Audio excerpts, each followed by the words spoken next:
الحمد للہ نحمده ونصلي ونسلم على رسوله الكريم اما بعد فاعوذ باللہ من الشیطان الرجیم بسم اللہ الرحمن الرحیم یوم ندعو کل اناس بإمامهم آمنت باللہ صدق اللہ مولانا العظیم وبلغنا رسوله النبی الامین الکریم ونحن على ذلك لمن الشاہدین والشاکرین والحمد للہ رب العالمین۔ ان اللہ وملائکتہ یصلون علی النبی یا ایھا الذین آمنوا صلوا علیہ وسلموا تسلیما۔ اللہم صل وسلم وبارک علی سیدنا ومولانا محمد وعلی آل سیدنا ومولانا محمد بعدد کل حسنہ وجمالہ۔ موجودہ عہد کا ایک بہت چھپتا ہوا سوال ہے جس کا سامنا ہم لوگوں کو اکثر و بیشتر کرنا پڑتا ہے، اور وہ یہ ہے کہ مشائخ سے اور اولیاء سے نسبت کی حاجت اور ضرورت کیوں ہے، اور مذہب اسلام میں اس کی کیا اہمیت ہے اور کیا ضرورت ہے۔ اس حوالے سے چند باتیں آپ تک عرض کرنے کی کوشش کروں گا۔ قرآن کریم میں اللہ رب العزت نے بہت سے مقامات پر بہت واضح انداز میں اس نسبت کی اہمیت اور اس کی ضرورت کو واضح فرمایا ہے۔ احادیث نبویہ بھری پڑی ہیں جس میں اس نسبت کی اہمیت کو بیان کیا گیا ہے۔ دین اسلام کے جو بنیادی ارکان ہیں ان میں بھی اگر نظر کی جائے تو ایسا محسوس ہوگا کہ ہمیں وہ ارکان اور وہ عبادات بھی نسبت کی یاد دلایا کرتے ہیں۔ چنانچہ ہم پیچھے سے آتے ہیں تو دیکھیں کہ جو بنیادی ارکان ہیں جس کو اللہ کے نبی نے فرمایا تھا کہ اسلام کی بنیاد 5 چیزوں پر رکھی گئی ہیں، توحید و رسالت، نماز، روزہ، حج اور زکوٰۃ۔ تو ایک اہم رکن حج ہے، ایک اہم عبادت ہے۔ یہ حج پوری کی پوری عبادت اسی نسبت کی اہمیت کو اجاگر کرتی ہے۔ ظاہر ہے کہ قرآن خود کہتا ہے انما تولوا فثم وجہ اللہ، مگر باوجود اس کے کہا جا رہا ہے کہ یہاں آؤ، کعبۃ اللہ کے گرد آؤ، یہاں چکر لگاؤ، صفا اور مروہ کے درمیان سعی کرو۔ اسی طریقے سے یہ کے بعد دیگرے جو دوسرے ارکان ہیں حج کے اندر، وہ A to Z نسبت کی یاد دلاتے ہیں۔ حضرت عمر فاروق دوران طواف حجر اسود پہ نظر پڑتی ہے تو کہتے ہیں کہ میں جانتا ہوں کہ تو ایک پتھر ہے، تیری حقیقت کا مجھے علم ہے، مگر اس کے باوجود تجھے بوسہ دیتا ہوں اس لیے کہ میرے رسول نے تجھے بوسہ دیا تھا۔ تو یہ واقعہ اور حضرت عمر کا یہ قول بھی ہمیں نسبت کی اہمیت بتاتا ہے۔ خود حدیث قدسی بھی ہے کہ حجر اسود جو ہے روئے زمین پر اللہ کا داہنا ہاتھ ہے، اور اللہ اس کے ذریعے جو ہے مصافحہ فرماتا ہے۔ تو اس طرح کی بے شمار احادیث اور بے شمار روایات ہمیں نسبت کی طرف متوجہ کرتے ہیں۔ قرآن کریم میں بعض مقامات پہ اللہ رب العزت نے مختلف انداز میں اس چیز کو واضح فرمایا۔ بڑی مشہور و معروف ایک آیت ہے جس پہ ہم اور آپ اکثر و بیشتر گفتگو کرتے بھی ہیں اور سنتے بھی ہیں، یا ایھا الذین آمنوا اتقوا اللہ وکونوا مع الصادقین۔ یہ تو اتنی واضح ہے کہ جس کے ذہن میں بھی اس قسم کا سوال آئے کہ ہمیں مشائخ کی، اولیاء کی، بزرگان دین کی، صادقین کی، صلحاء کی حاجت ہے کیوں؟ ہمارے سامنے کتاب و سنت موجود ہے، اس پر ایمان لائیں اور اس کے مطابق زندگی گزاریں۔ تو اس آیت میں تو یہ دونوں چیزیں پہلے ہی بیان کر دی گئی ہیں، یا ایھا الذین آمنوا اتقوا اللہ، پہلے ایمان والوں کا ذکر کر دیا گیا، مخاطب ہی وہی ہیں، اور پھر اس کے بعد یہ بھی بتا دیا گیا کہ تقوی کی زندگی گزارو۔ مگر اس پر آیت مکمل نہیں ہوئی، بلکہ آیت مکمل ہو رہی ہے کونوا مع الصادقین پہ۔ ایمان اور تقوی کے بعد بھی نسبت کی ضرورت ہے۔ سو جو لوگ اگر اس قسم کی فکر میں مبتلا ہیں کہ ایمان ہو جائے، تقوی ہو جائے، دیٹس آل، اتنا ہمارے لیے کافی ہے، تو انہیں اس آیت کو پھر سے پڑھنا چاہیے۔ ایمان اور تقوی کے حکم کے بعد اللہ رب العزت حکم دے رہا ہے کہ اپنی زندگی صادقین کی معیت میں اور ان کی صحبت میں گزارو۔ بندوں کو ایک دعا کی تلقین اللہ رب العزت کر رہا ہے، دعا سکھا رہا ہے۔ تو لمبی دعا ہے لیکن اس کا آخری ٹکڑا ہے توفنی مسلما والحقنی بالصالحین، میرے پروردگار مجھے حالت اسلام میں وفات دینا، اسلام کی حالت میں موت دینا، اور پھر اس کے بعد اگلا ٹکڑا یہ ہے کہ صالحین کی معیت میں اور صالحین کی صحبت میں شامل فرما دے۔ اتنی بڑی دعا کے بعد توفنی مسلمہ، حالت اسلام میں موت مل جائے تو کامیابی کی تو ضمانت ہے، لیکن اتنے پر بھی قرآن کریم نے بس نہیں کیا، بلکہ اللہ رب العزت اس کے بعد کے سال حالت اسلام میں موت کے بعد کی دعا اللہ سکھا رہا ہے، والحقنی بالصالحین، صالحین کی معیت اور صحبت کا شرف ہمیں حاصل ہو جائے۔ یہ اللہ رب العزت بندوں کو خود تلقین کر رہا ہے کہ مجھ سے یہ مانگا کرو۔ اسی طریقے سے جس آیت کی میں نے تلاوت کی تھی اس میں اللہ رب العزت یہی فرما رہا ہے، یوم ندعو کل اناس بامامہم، کہ اس دن کو یاد کرو جس دن ہم لوگوں کو ان کے اماموں کے ساتھ پکاریں گے۔ ظاہر ہے کہ یہ بھی نسبت بتا رہی ہے، اللہ رب العزت مالک یوم الدین ہے، حساب و کتاب کے فیصلے کا تنہا مالک ہے، لیکن اس دن بھی اللہ رب العزت لوگوں کو نسبتوں کے ساتھ بلائے گا، ان کے اماموں کے ساتھ بلائے گا۔ اسی طریقے سے ایک اور آیت جو میں نے لکھ رکھا ہے وہ بڑی پیاری ہے، اللہ رب العزت فرماتا ہے الاخلاء یومئذ بعضهم لبعض عدو الا المتقین، دنیا میں جو ایک دوسرے کے گہرے دوست ہیں، صرف دوست نہیں بلکہ گہرے دوست، الاخلاء، ان کا حال یہ ہوگا کہ وہ قیامت کے دن ایک دوسرے کے دشمن ہو جائیں گے۔ لیکن اگر دنیا میں یہی نسبت اور یہی دوستی اور یہی تعلق صلحاء سے، مشائخ سے، عرفاء سے، صوفیاء سے اگر اس نے قائم کیا ہوگا تو اللہ کہتا ہے کہ یہ نسبت وہاں بھی کام آئے گی۔ باقی سارے تعلقات اور ساری دوستیاں دھری کی دھری رہ جائیں گی، بلکہ صرف دھری کی دھری رہ جائیں گی یہ کہنا بھی غلط ہے، بلکہ اللہ رب العزت تو اس سے آگے کی بات فرما رہا ہے کہ وہ دشمنی پہ آمادہ ہو جائیں گے۔ ایک تو یہ ہے کہ دوستی کا حق نہ ادا کرے، لیکن اتنا ہی نہیں ہوگا بلکہ وہ دشمنی پر آمادہ ہوں گے۔ لیکن اگر صالحین سے دوستی ہے، عرفاء سے نسبت ہے، اولیاء سے اور مشائخ سے نسبت ہے، تو اللہ کہتا ہے الا المتقین، استثناء کر دیا کہ متقیوں سے اگر دوستی ہے دنیا میں تو یہ دوستی وہاں بھی کام آنے والی ہے۔ تو قرآن کریم کے اتنے واضح ارشادات کے بعد ہم پر یہ چیز روز روشن کی طرح عیاں ہو جاتی ہے کہ ہمیں بھی اپنی زندگیوں میں اس نسبت کو پیدا کرنے کی ضرورت ہے۔ وہ نسبت قرآن کی زبان میں کہیں تو متقیوں سے ہو، صادقین سے ہو، عام زبان میں کہیں تو اولیاء اللہ سے ہو، مشائخ سے ہو۔ اچھا، اولیاء اللہ سے اگر میں کہہ رہا ہوں تو یہ بھی قرآن ہی کی زبان ہے، چونکہ اللہ نے کہا الا المتقین، اور دوسرے مقام پہ اللہ کہتا ان اولیاؤہ الا المتقون، اس کے اولیاء ہی متقی ہیں، کوئی اور متقی نہیں ہے، جو اولیاء اللہ ہیں وہی متقی ہیں۔ اس حوالے سے حضور نبی کریم صلی اللہ علیہ وآلہ وسلم کی بہت ساری احادیث ہیں، چونکہ ہم نے اس کو 4 کیٹیگری میں تقسیم کیا تھا اس دن کی گفتگو کے لیے، اور وہ سب سے پہلی چیز ہے نسبت، دوسری چیز ہے محبت، اور تیسری چیز ہے معیت، اور چوتھی چیز ہے اطاعت۔ محض نسبت ہی کافی نہیں ہے کمال کے درجے کو پہنچنے کے لیے، ورنہ محض نسبت کا بھی فائدہ ملے گا۔ ہم اپنے شیخ کی زبان سے اکثر یہ سنتے رہتے ہیں کہ کچھ نہ کچھ تو چھینٹے پڑ ہی جائیں گے، اگر محض نسبت بھی ہے تو کچھ نہ کچھ تو چھینٹے پڑ ہی جائیں گے، لیکن اس نسبت کا کمال اگر اس کے حصول کے لیے کوشاں ہونا ہے تو اس نسبت کے بعد کا جو اگلا اسٹیپ ہے وہ ہے محبت، جس کی محبت جس قدر شدید ہوتی چلی جائے گی، بلکہ یوں بھی کہا جا سکتا ہے کہ اس نسبت کا نتیجہ ہے محبت، اس نسبت کا رزلٹ ہے محبت۔ اگر ہمیں پرکھنا ہو کہ ہماری نسبت گہری ہو رہی ہے کہ نہیں ہو رہی ہے تو اس کو پرکھنے کا معیار، اس کا لٹمس ٹیسٹ کیا ہوگا؟ وہ ہے محبت۔ یہ مرحلہ بمرحلہ آگے بڑھیں گے ہم۔ چنانچہ قرآن حکیم نے بھی بتا دیا بہت سارے مقامات پہ والذین آمنوا اشد حبا للہ، ایک مقام پہ اللہ نے فرمایا احب الیکم من اللہ ورسولہ وجہاد فی سبیلہ فتربصوا حتی یاتی اللہ بامرہ۔ اسی طریقے سے حضور نے بہت ساری احادیث میں ارشاد فرمایا، حضور فرماتے ہیں ایمان کے سب سے چوٹی کا مقام کیا ہے اور ایمان کی سب سے مضبوط رسی کیا ہے؟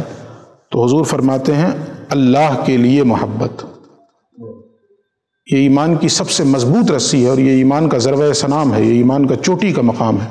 اللہ کے لیے محبت ہو، اللہ کے لیے دشمنی ہو۔ ایک دوسری حدیث میں حضور فرماتے ہیں کہ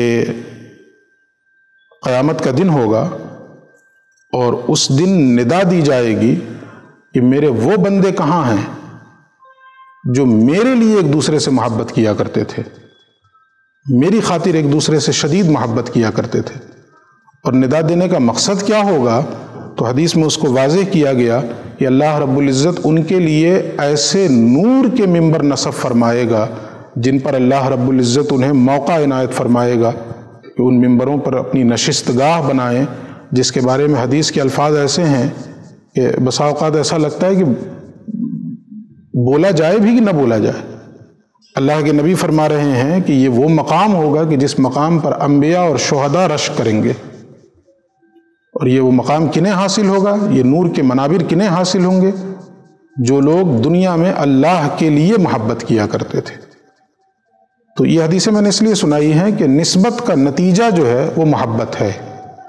اگر محبت میں کہیں نہ کہیں نقص اور کھوٹ پایا جا رہا ہے تو اس کا مطلب ہے کہ ابھی نسبت مضبوط نہیں ہوئی۔ نسبت مضبوط ہوئی تو محبت کا پیدا ہونا یہ فطری ہے، اور جب پھر محبت پیدا ہو گئی تو اس کا تقاضا یہ ہونا چاہیے کہ معیت ہو، صحبت ہو۔ چنانچہ قرآن حکیم میں جس آیت کو میں نے نسبت کے لیے ذکر کیا ہے اسے معیت کے لیے بھی ذکر کیا جا سکتا ہے، اور بلکہ کرنا چاہیے کہ وَكُونُوا مَعَ الصَّادِقِينَ، یہ مع کا لفظ ہی جو ہے ہمیں معیت کی طرف راغب کر رہا ہے کہ محبت، نسبت کے بعد محبت، اور محبت کے بعد معیت۔ تو پہلا جو تھا سوال کہ ہمیں ضرورت کیوں ہے، تو ہم نے اس کا جواب دے دیا، مطمئن ہو گئے، اور ہم نے یہ سوچا کہ سامنے والے کو ہم نے دنداں شکن جواب دے دیا اور سامنے والے کو ہم نے خاموش کر دیا، ان کی زبانیں گونگی ہو گئیں۔ لیکن پھر اب انہیں تو ہم نے مطمئن کر دیا، اب اپنے احتساب کی ضرورت ہے کہ نسبت کے بعد محبت پیدا ہو رہی ہے کہ نہیں، اور محبت اگر پیدا ہو رہی ہے تو اس محبت کے نتیجے کے طور پر اور اس آتش محبت کو اور بھڑکانے کے لیے معیت حاصل ہو رہی ہے کہ نہیں، صحبت حاصل ہو رہی ہے کہ نہیں۔ چنانچہ ہم دیکھتے ہیں تو ہم لوگ جو اس نسبت کے قائلین ہیں، جو اس نسبت پر زور دیتے ہیں اور محبت اولیاء اللہ پر زور دیتے ہیں، تو ہمیں اور بذات خود مجھے اپنا احتساب کی ضرورت ہے کہ معیت حاصل ہو رہی ہے کہ نہیں، صحبت حاصل ہو رہی ہے کہ نہیں۔ اگر یہ صحبت حاصل ہو رہی ہے الحمدللہ، اس سے بڑی کوئی نعمت نہیں ہے۔ چنانچہ صحابہ کرام جو روئے زمین پر قیامت تک کے لیے اللہ رب العزت کے محبوب ترین بندے ہیں، یہ جماعت محبوب ترین جماعت ہے۔ اب قیامت تک چاہے جو جتنی عبادت کر لے اور جتنی نیکیاں کر لے، صحابہ کے مقام کو نہیں پہنچ سکتا ہے۔ اس کی وجہ کیا ہے؟ انہیں وہ معیت جو رسول اللہ کی حاصل ہوئی ہے، یہ شرف کوئی دوسرا اپنے لیے نہیں لا سکتا۔ جو صحبت انہیں رسول اللہ کی مل گئی ہے، معیت اور صحبت، انسان لاکھ عبادت کر لے، لاکھ تقوی والی زندگی گزار لے، مگر یہ نعمت کہاں سے لائے گا وہ کہ معیت رسول اللہ، صحبت رسول اللہ۔ چنانچہ صحابہ کے لیے جو سب سے امتیاز والی چیز ہے وہ یہی ہے۔ ورنہ ہم دیکھیں عام طور پہ تو صحابہ میں بڑے بڑے محدثین ہیں، بڑے بڑے فقہا ہیں، بڑے بڑے مفسرین ہیں، لیکن جملہ صحابہ کو محدث، فقیہ، مفسر کے نام سے نہیں جانا جاتا ہے، صحابی کے نام سے جانا جاتا ہے۔ ان کی سب سے بڑی پہچان کیا ہے؟ رسول اللہ کی صحبت میں بیٹھنے والا۔ صحابی کا مطلب ہی یہی ہے، حضور کی صحبت میں بیٹھنے والا۔ تو یہ اتنی بڑی نعمت ہے کہ بقیہ ان کی ساری حیثیتیں اور بقیہ ان کے سارے امتیازات پیچھے رہ گئے، اور یہ حیثیت معیت رسول اللہ، صحبت رسول اللہ، یہ سب سے نمایاں ہو گئی۔ اس حوالے سے اللہ کے نبی کی ایک بڑی پیاری حدیث ہے۔ حضور فرماتے ہیں ان للہ فی ایام دہرکم نفحات الا فتعرضوا لها۔ حضور فرماتے ہیں کہ تمہارے زمانے کے مختلف اوقات میں اللہ کی کچھ خوشبوئیں ہیں، تمہاری ذمہ داری یہ ہے کہ ان سے اپنا حصہ حاصل کرو، وہاں تک اپنے آپ کو پہنچاؤ۔ تمہیں اپنے زمانے میں ایسی خوشبوئیں ملیں گی، تو ہماری پہلی ذمہ داری ہے کہ ہم ان خوشبوؤں کا پتہ لگائیں، تلاش کریں، اور جب وہ خوشبو پتہ لگ جائے کہ ہاں ادھر سے آ رہی ہے تو اب اس مجلس میں اپنے آپ کو پہنچائیں اور وہاں سے اپنا حصہ کشید کرنے کی کوشش کریں۔ اور وہ خوشبو ہیں کون؟ تو حدیث میں بھی اس کی وضاحت ہے، لیکن مرشد گرامی کے ایک شعر سے ہم اس کو بہت اچھی طرح سمجھ سکتے ہیں۔ آپ فرماتے ہیں تیرے اولیاء ہیں تیرے خاص بندے، تیرے اولیاء ہیں تیرے خاص بندے، زمین پر ہیں یہ تیری بو یا الہی۔ روئے زمین پر، جس کو حدیث میں اللہ کے نبی نے فرمایا کہ اللہ کی خوشبوئیں ہیں تمہارے ہی زمانے میں، یہ خوشبو کون ہے؟ یہی صالحین کی جماعت، اولیاء اللہ کی جماعت۔ تو حضور ہمیں تلقین فرما رہے ہیں کہ اپنے زمانے میں جو خوشبو اللہ کی تمہیں میسر آوے تو اس سے اپنا حصہ لینے کی کوشش کرو۔ اس خوشبو، بلکہ آج کی زبان میں کہوں، اردو زبان میں کہوں تو اس خوشبو کو اپنے اندر سنبھالو، بسا لو، رچ بس جاؤ۔ تو یہ حدیث ہمیں معیت کی طرف ابھار رہی ہے کہ ایسے لوگوں کی معیت اختیار کی جائے، صحبت اختیار کی جائے۔ چنانچہ ایک حدیث میں اور حضور نے فرمایا معیت کے حوالے سے، اور اس میں دونوں چیزیں آ جائیں گی، معیت بھی ہے، محبت بھی ہے، نسبت بھی ہے۔ ایک بڑی مشہور حدیث ہے اور متفق علیہ ہے، جس میں حضور نے 7 اشخاص کا ذکر کیا ہے، 7 یظلہم اللہ فی ظلہ یوم لا ظل الا ظلہ، کہ 7 ایسے افراد ہوں گے کہ اس دن، جس دن اللہ کے سائے کے سوا کوئی سایہ نہ ہوگا، اللہ رب العزت ان 7 افراد کو اپنے سائے میں جگہ عنایت فرمائے گا۔ تو اس وقت 7 سنانا مقصود نہیں ہے، اس میں ایک جماعت کا جو ذکر کیا تو حضور نے فرمایا رجلان تحابا فی اللہ اجتمعا علیہ وتفرقا علیہ، وہ 2 بندے جو اللہ کے لیے ایک دوسرے سے محبت کرتے رہے دنیا میں، اور ان کی ملاقات جو ہو رہی ہو وہ بھی اللہ کے لیے ہو رہی ہو، وہ ایک دوسرے کی صحبت میں آ رہے ہوں، ایک دوسرے سے مل رہے ہوں، اللہ کے لیے مل رہے ہوں، اور اگر کبھی جدا ہونے کی نوبت بھی آ رہی ہو تو اللہ کے لیے جمع ہوں اور اللہ کے لیے جدا ہوں۔ تو ایسے افراد جن کو یہ محبت اور یہ معیت حاصل ہوگی ایک دوسرے کی، اللہ والوں کی، قیامت کے دن جس دن کوئی سایہ نہ ہوگا، اللہ رب العزت انہیں اپنے سائے میں جگہ عنایت فرمائے گا۔ ہم یہ دعا کر سکتے ہیں کہ اللہم اجعلنا منہم، اللہ رب العزت ہمیں ایسی جماعت میں شامل فرما دے۔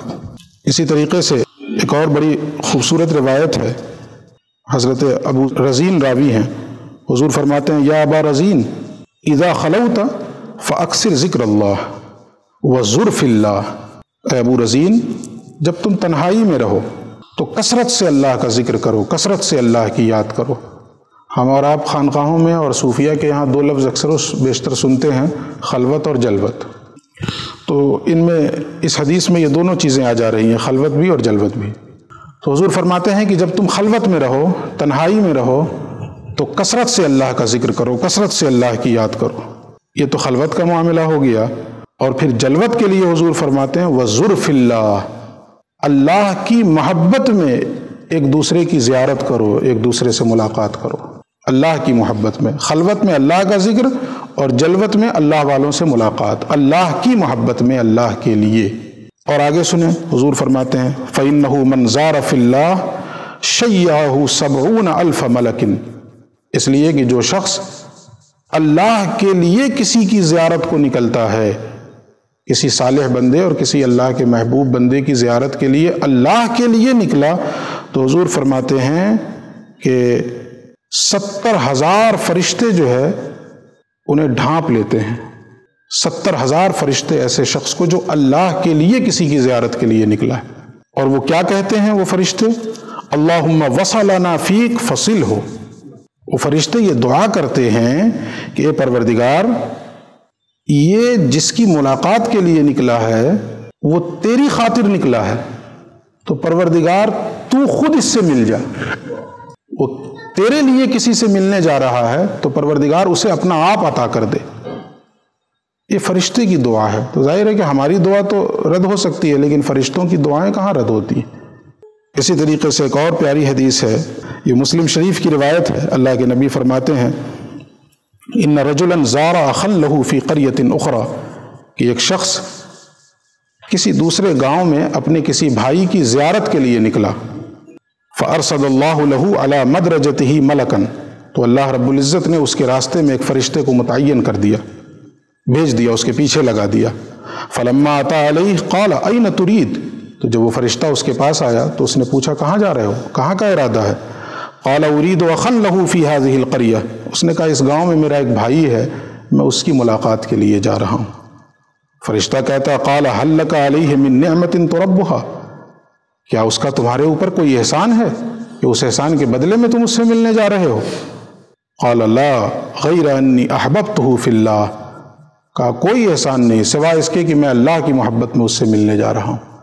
اللہ کی محبت میں اس سے ملاقات کے لیے جا رہا ہوں۔ قال فإنی رسول اللہ الیک بأن اللہ قد احبک کما احببتہ فیک۔ تو وہ فرشتہ کہتا ہے کہ سنو، میں اللہ کی طرف سے بھیجا ہوا ہوں تمہاری طرف، اور اللہ رب العزت نے مجھے بھیجا اس مقصد سے ہے کہ میں تمہیں آ کر یہ خوشخبری سناؤں، یہ بشارت سناؤں کہ جیسے تم اس بندے سے ملنے جا رہے ہو اللہ کی محبت میں، ویسے ہی اللہ تم سے محبت فرما رہا ہے۔ یوں بھی کہہ سکتے ہیں کہ اس کے نتیجے میں اللہ رب العزت تم سے محبت کر رہا ہے۔ تم اس سے ملاقات کے لیے اللہ کی محبت میں جا رہے ہو، اس کے نتیجے میں اللہ رب العزت تمہیں اپنا محبوب بنا رہا ہے اور تم سے محبت فرما رہا ہے۔ تو نسبت کے بعد محبت اور معیت، تو معیت کیا، محبت اور معیت دونوں کے لیے یہ حدیث میں نے آپ کے سامنے رکھی۔ اور اس کے بعد چوتھی چیز آتی ہے اطاعت۔ ہم تینوں پہ کاربند ہیں، اور ہم یہ فخریہ کہتے بھی ہیں کہ ہمیں نسبت بھی حاصل ہے اور محبت بھی ہے سینے میں اور معیت بھی ہے۔ تو ہم یہ کہہ سکتے ہیں کہ پھر اگلا ان تینوں کا نتیجہ کیا ہونا چاہیے، رزلٹ کیا ہونا چاہیے؟ اطاعت۔ وہ نسبت کے دعوے میں ہم سچے، محبت کے دعوے میں ہم سچے کب ہوں گے؟ جب ہماری زندگی میں ان کی اطاعت ہوگی۔ اس حوالے سے قرآن کریم نے بھی ایک اصول دیا ہمیں۔ اللہ فرماتا ہے ان اول الناس بابراہیم للذین اتبعوہ۔ ابراہیم کی نسبت کے سب سے زیادہ حقدار تو وہ لوگ ہیں جو ابراہیم کی پیروی کرتے ہیں۔ تو یہ تو ایک اصول ہو گیا، ایک پیمانہ ہو گیا، حضرت ابراہیم کا ذکر آ گیا۔ لیکن قیامت تک کے لیے اس اصول پہ ہم جس سے بھی اپنی نسبت کا دعویٰ کر رہے ہیں، اسی پیمانے پہ اس کو پرکھنا ہوگا ہمیں کہ ہم اپنی نسبت کے دعوے میں صادق ہیں یا کاذب ہیں، سچے ہیں یا جھوٹے ہیں۔ تو وہ پیمانہ کیا ہے؟ نسبت کا حقدار سب سے زیادہ جس سے بھی وہ دعویٰ کر رہا ہے، کل قیامت کے دن اللہ کے یہاں وہی مانا جائے گا جس نے اپنی زندگی میں جس سے نسبت کا دعویٰ کر رہا ان کی اطاعت کر لی۔ ابراہیم سے نسبت کا دعویٰ تھا تو وہی نسبت کا حقدار ہوگا قیامت کے دن جو ابراہیم کی پیروی کر رہا۔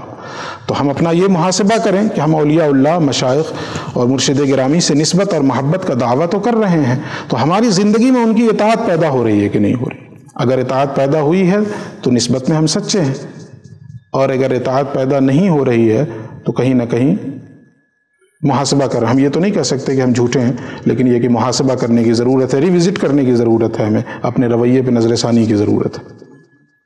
اچھا، پھر اطاعت جب پیدا ہو گئی، ہم یہ کہہ دیں کہ اطاعت پیدا ہوئی، تو اطاعت اگر پیدا ہوئی تو کم سے کم 3 شعبوں میں تبدیلی آنی چاہیے۔ اس اطاعت کا اثر ہماری زندگی کے 3 مختلف شعبوں میں اور مختلف خانوں میں اور مختلف جہتوں میں اس کا اثر نمایاں ہونا چاہیے۔ وہ 3 مختلف شعبے کیا ہیں؟ عبادات، معاملات اور اخلاقیات۔ اگر ہم یہ کہہ رہے ہیں کہ ہاں ہم اپنے مشائخ کی اطاعت کر رہے ہیں، تو اطاعت میں لگے ہیں، تو اب ان تینوں میں دیکھیں کہ ہمارے اندر تبدیلی آئی کہ نہیں آئی۔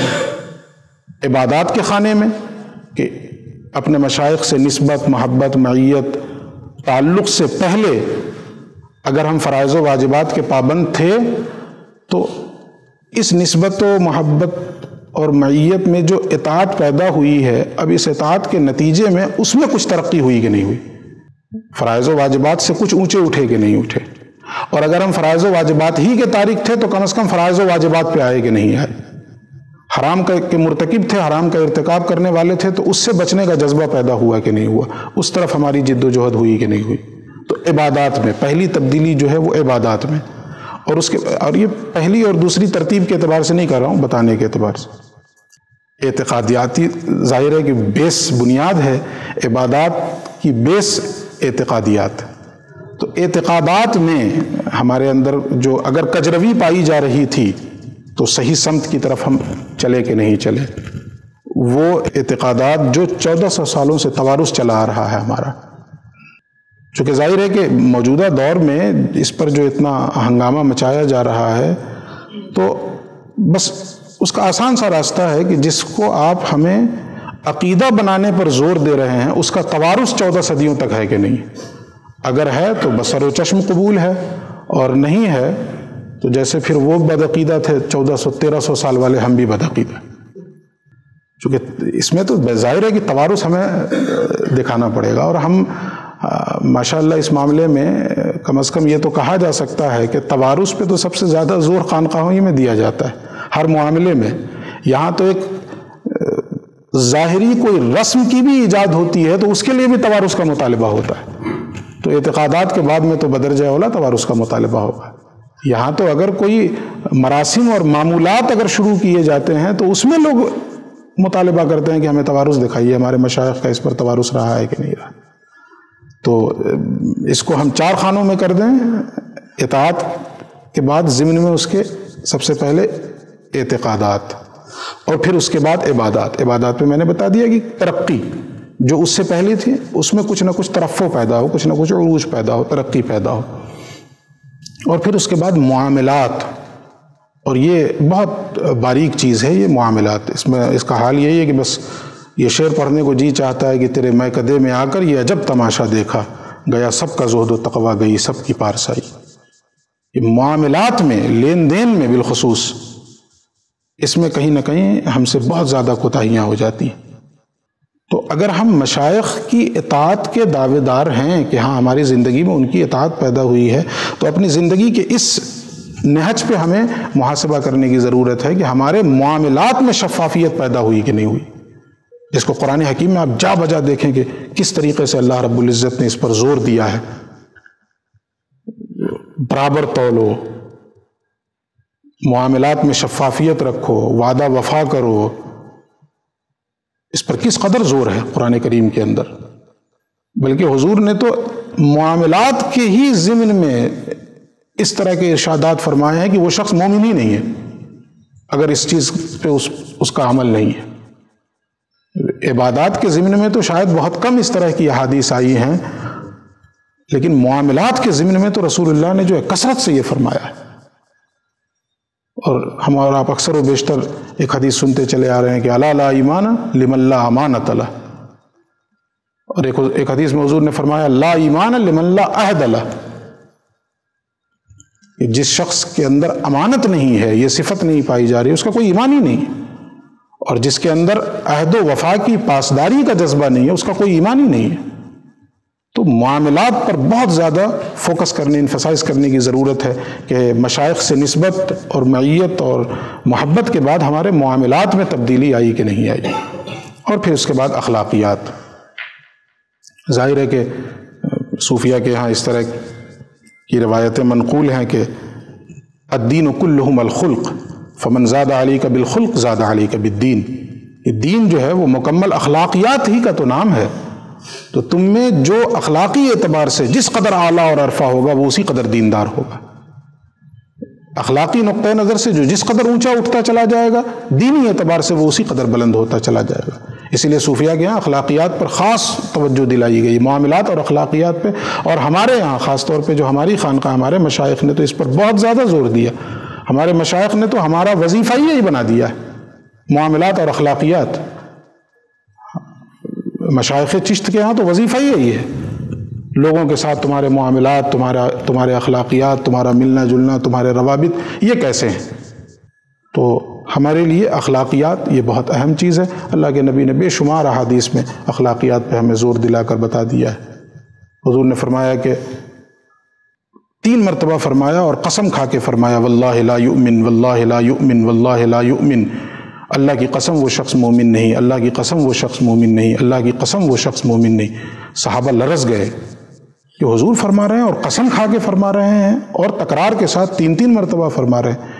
کسی نے بڑی جرأت کی اور کانپتے ہوئے ہونٹوں سے پوچھ لیا من یا رسول اللہ، اللہ کے رسول کون جس کے بارے میں آپ قسم کھا کے فرما رہے ہیں کہ خدا کی قسم وہ شخص مومن نہیں؟